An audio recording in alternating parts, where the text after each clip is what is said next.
Dan perlu dicatat bahwa memang Permenaker itu kan sebetulnya wilayahnya pemerintah, karena kalau yang wilayahnya DPR itu tentu adalah undang-undang. Jadi aturan yang dibawa undang-undang termasuk diantaranya peraturan pemerintah, peraturan presiden, kemudian impres, kemudian perpres, dan bahkan sampai tadi ke apa namanya peraturan menteri itu adalah wilayahnya pemerintah.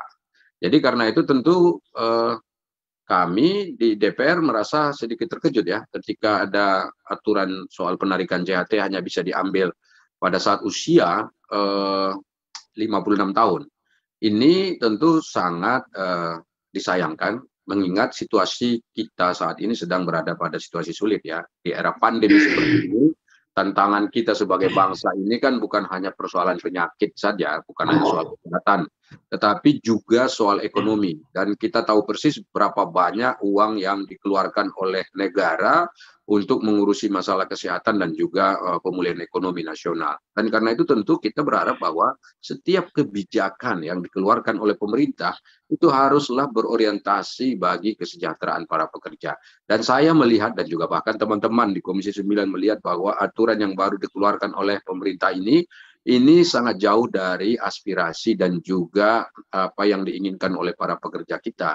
Sehingga tidak heran jika banyak di antara serikat pekerja dan juga para pekerjanya yang menolak ya apa namanya aturan ini, bahkan mereka menuntut agar aturan ini dicabut sehingga dengan demikian JHT itu tetap bisa seperti tabungan biasa yang memang uang mereka simpan di sana, jadi ketika mereka kesulitan pada suatu saat tertentu mereka bisa ambil, bisa pakai untuk memenuhi kebutuhan mereka. Jadi karena itu tentu sebagai penyambung aspirasi masyarakat kami sangat mendengar apa yang diinginkan oleh para pekerja ini dan diharapkan mudah-mudahan juga pemerintah bisa mendengarkan aspirasi ini dan ya tentu kita berharap bahwa akan ada pembicaraan lebih lanjut lah antara pemerintah, para pengusaha dan juga para pekerja, terutama tripartit ya, untuk menetapkan sebuah kebijakan strategis seperti ini.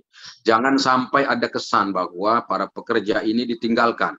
Karena kalau kita lihat dari beberapa kebijakan yang dikeluarkan oleh pemerintah belakangan ini para pekerja seakan-akan ditinggalkan. Katakanlah misalnya kemarin ketika membahas Undang-Undang Ciptaker, itu kan para pekerja menolak itu dan mereka merasa ditinggalkan. Tetapi undang-undang tetap disahkan, lalu kemudian menjadi apa namanya masalah ketika Mahkamah Konstitusi mengatakan bahwa undang-undang tersebut inkonstitusional bersyarat.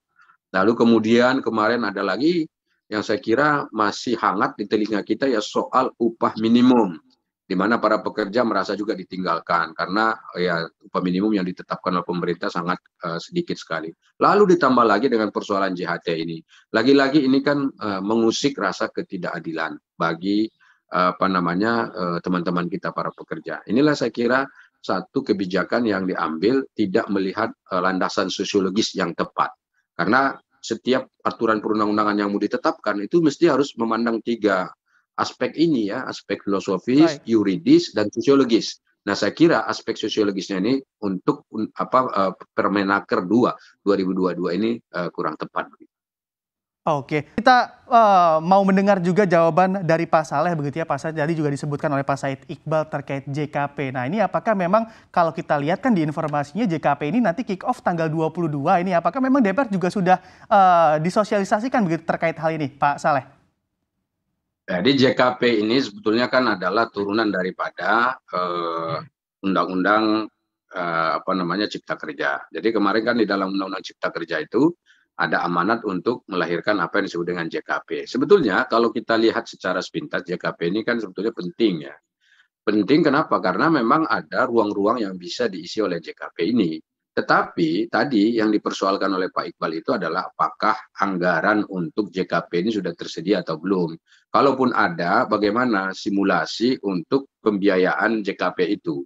Apalagi jumlah ya tenaga kerja kita di Indonesia ini kan jumlahnya luar biasa besar ya. Katakanlah puluhan juta orang.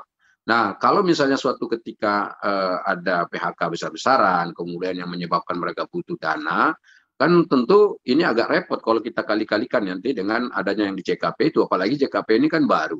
Nah, apakah dananya sudah tersedia? Gitu. Jadi ini kan juga belum dijelaskan secara utuh, baik kepada DPR maupun juga kepada pihak pekerja. Nah, saya sendiri sebagai anggota DPR, saya belum pernah ini secara khusus nih mendengarkan uraian daripada pemerintah ya terkait dengan penggunaan dana JKP ini tiba-tiba sudah lahir. Lalu yang berikutnya yang dipersoalkan adalah putusan Mahkamah Konstitusi.